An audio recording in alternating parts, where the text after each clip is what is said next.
Before we begin today, I would like to share with you a story about prophets and prophesying, and how sometimes the message falls on deaf ears. I'm sure that many of you have seen or heard standing on a soapbox on a street corner, talking about the end of the world being near and calling us all back to repentance and a change in lifestyle. So here's the story.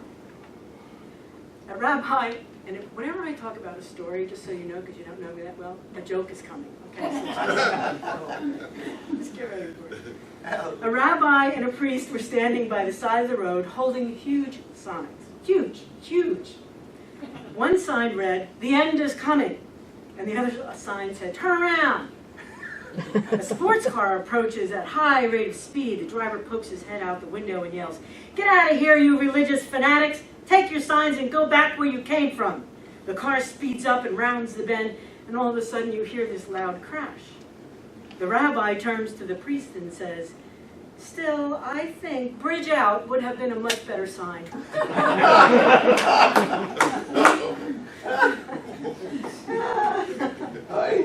I. Would you join me in a moment of prayer, please?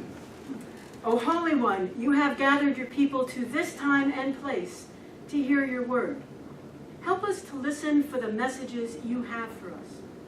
Share with us your insights and meanings by which to live by. And let the words of my mouth and the meditation of all of our hearts be pleasing and acceptable to you, O God, our most persistent and insistent activist creator. Amen. Amen. In today's world, I think we are in need of prophetic voices. There is so much going on around us. We need to identify what is and is not truth, what are real facts versus alternative facts, and what is real news held up against fake news. How can we tell the difference? How can we be sure when the truth lies and where the truth might be hiding? Perhaps the prophets play an important role in our seeking and finding that truth. Let's talk a little bit about our first reading from Jeremiah. In some cases, if we really stretch an analogy, the prophets were the drama queens of ancient times. They were the ones who were always talking about the wrath of God, the coming of the judgment, and in general looking to stir people up into a frenzy. Even when things were calm, it was the prophets who could see that things needed to be shaken up. The status quo was not acceptable, and that people were becoming blind to reality. That really wasn't such a bad thing, because in some cases that was exactly what was needed.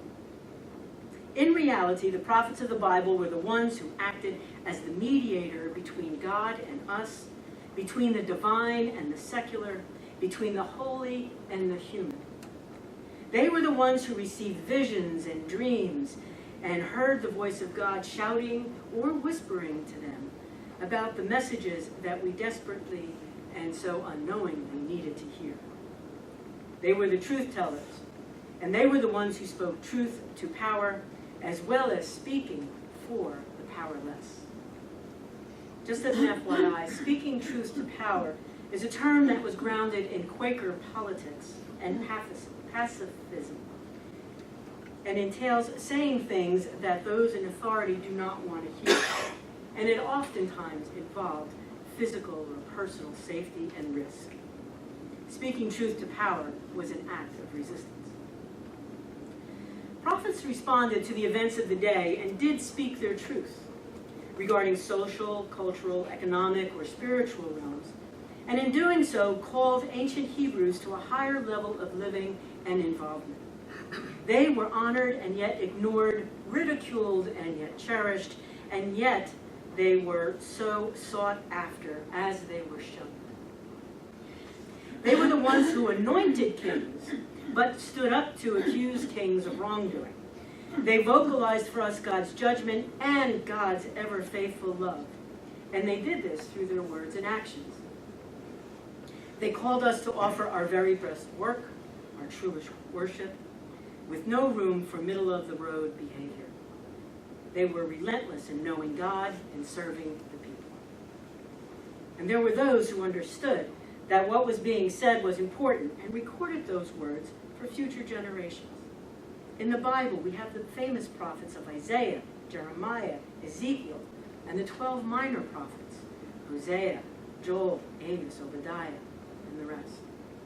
And even in today's world, we also recognize and appreciate those who can predict future events and trends, especially when it comes to things like making a profit in business or starting a new trend in fashion.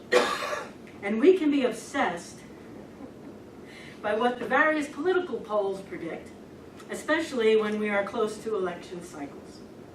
Seeing the future is a prized skill, but there are some predictors, or prophets, if you will, that are not celebrated widely, at least not in their time. You know, we just celebrated LGBTQ month, but before we move on too quickly out of June, I want to honor the 48th anniversary of Stonewall that happened this past week. I offer this as an example. It was taken from a webpage against homophobia. In the wee hot hours of June 28, 1969, the police did a typical routine raid on the Stonewall Inn. But the night did not end as they expected. Fed up with being bullied, harassed, and otherwise pushed around and denied the basic freedoms everyone else had, something snapped for the men and women at Stonewall. They lined up along the walls inside of the stone wall, refused to show their IDs and identify their agenda. Those who were not arrested went outside the bar and did not leave. Instead, they hung around, and soon the crowd grew to 10 times its size, and it got very quiet. An unidentified lesbian was brought out after being hit in the head with a billy club for complaining that her handcuffs were too tight. She shouted to the crowd, "Do something!" And the crowd did. You see, you don't need to be in the Bible to be a prophet. Hallelujah.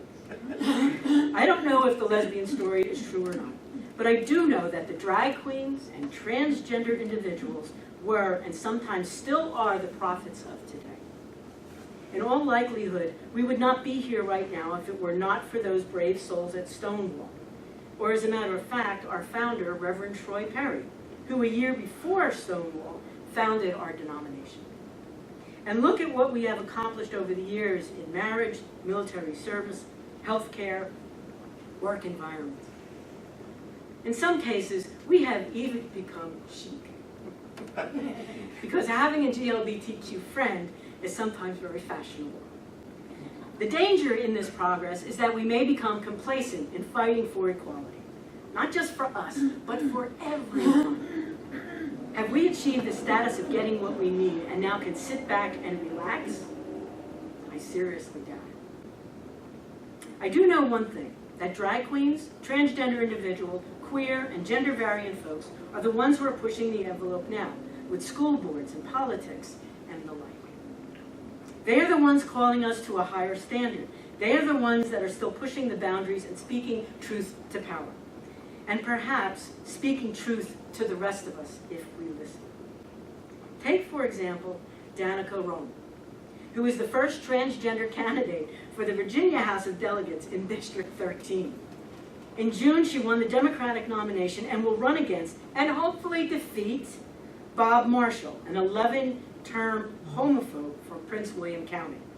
She is speaking her truth for us out loud. Let us turn our attention for a moment to the Gospel of Matthew. In verse 41, Matthew tells us that Jesus says, "Whoever welcomes you welcomes me, and whoever welcomes me welcomes the one who sent me."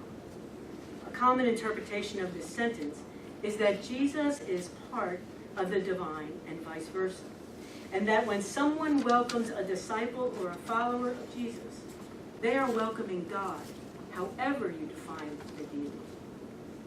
And since God is in Jesus and Jesus in the people, what if the prophet we have to welcome in this day and age is ourselves?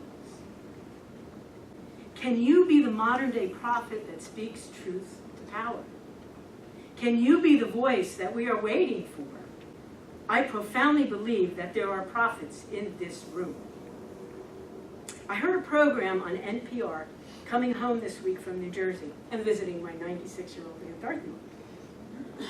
that analyze the impact on the culture of England based on the huge influx of Muslim immigration. There is now a push in England to make homosexuality once again illegal based on the new cultural norms that are taking over. However, the really cool part about this program is that they indicated that the social needle has already been moved forward, and that the folks who want to regress and go back are far outnumbered. The prophets who are on the side of equality and justice are speaking out.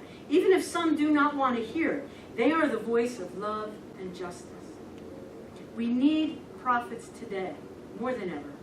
And I think that on some level, we all need to stop and do what we can.